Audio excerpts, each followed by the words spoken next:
Have you ever felt like English grammar is just this secret code that's specifically designed to trip you up? Well, today we're putting on our detective hats. We're going to investigate some of the language's absolute trickiest cases. The rules that seem to break all the other rules. So let's just dive right in. Okay, right off the bat, here's a classic one for you. Is it the team is winning or the team are winning? You've probably heard it both ways, right? Maybe even used it both ways. It's one of those questions that makes even the most confident writers kind of pause for a second. And here's the real twist. Both can actually be correct. So the real mystery is, why? So our investigation today is going to crack three of grammar's greatest puzzles. We're going to start with the case of what I'm calling the deceptive noun. Then we'll move on to the chameleon verb. And finally, we'll tackle the preposition puzzle. And I promise, by the end of this, you'll have all the tools you need to solve these like a pro. All right, first up, let's solve that team mystery we just talked about. This whole case, it's all about something called collective nouns. These are those tricky little words for a group that can somehow act like a single person. Seriously, they're the masters of grammatical disguise. Okay, so here's the core idea. A collective noun, think words like orchestra or fleet, it basically takes a whole bunch of individuals and just bundles them up into one single cohesive unit. The focus completely shifts from all the many things to just one group that's made up of those many things. Just think about the difference for a second. On one hand, you've got the musicians, right?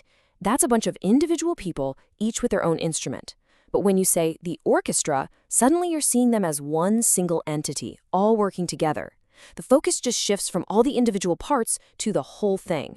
So the whole secret comes down to this really simple test. I like to call it the unit test. All you have to do is ask yourself, is the group acting as one single unit? If the answer is yes, then you treat it as one. The team is winning. See, they're working together. But what if the members are all doing their own thing? Let's say they're arguing with each other. Now they're acting as individuals, so the team are arguing. Simple, right? And just like that, case closed. All right, let's move on to our next puzzle. This case is all about verbs that have like a split personality. In one sentence, they can describe an action, but in the very next, they can describe a state of being. They're basically the chameleons of the grammar world. Just think about the word smell. You can actively smell a flower. That's an action you're performing. But the flower, it just smells nice. That's a quality it has, a state of being. It's the exact same word, but it's doing two completely different jobs. So how in the world do we tell them apart? So take a look at this. On the left, smelling is something he is actively doing. That makes it an action verb. But over on the right, smells isn't an action the soup is taking, right? A soup can't take an action. It's what we call a linking verb. It just connects the soup to a description. In this case, good. It's describing the soup's condition. Okay, you ready for the second secret weapon for your toolkit? It's called the to be test. It's super simple. If you can swap out the verb in your sentence for a form of to be, like is, are, or was, and the sentence still makes sense, then bingo, you've found a linking verb. So he looked unwell becomes he was unwell. Makes perfect sense. It works. But now, look what happens when we try that same test on an action verb. He looked quickly to the right. Let's swap it out. He was quickly to the right.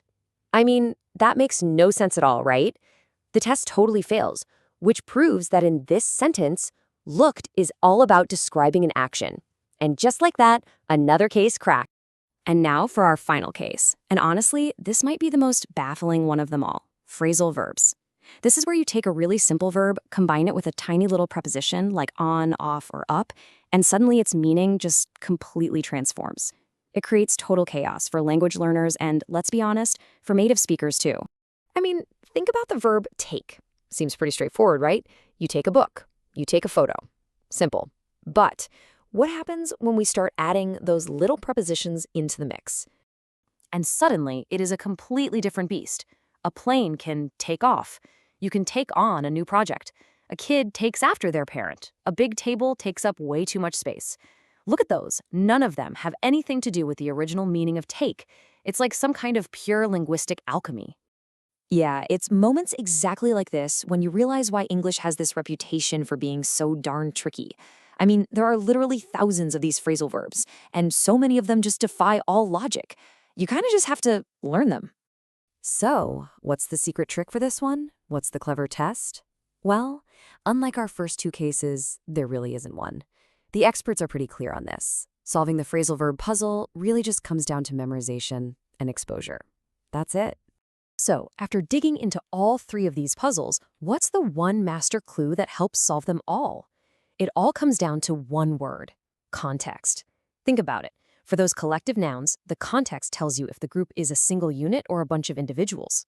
For our chameleon verbs, the context is what tells you if it's an action or a state. And for those crazy phrasal verbs, well, context is pretty much the only thing that gives you the meaning. Context is king. So there you have it. You've now got a powerful new grammar toolkit. You've got the unit test for those tricky group nouns, you've got the to-be test for those sneaky verbs, and you've got a sharp reminder that when you're facing the chaos of phrasal verbs, context is your best and really your only detective tool. And that leaves us with just one final thought to chew on. Grammar, it isn't some set of ancient laws that are carved in stone. It's a living, breathing system that's constantly changing over time. I mean, think about it. Words like yonder used to be totally common, and now they're completely archaic. So that makes me wonder, what grammar rule that we follow today do you think will be obsolete tomorrow? Definitely something to ponder. Thanks for joining me on this investigation.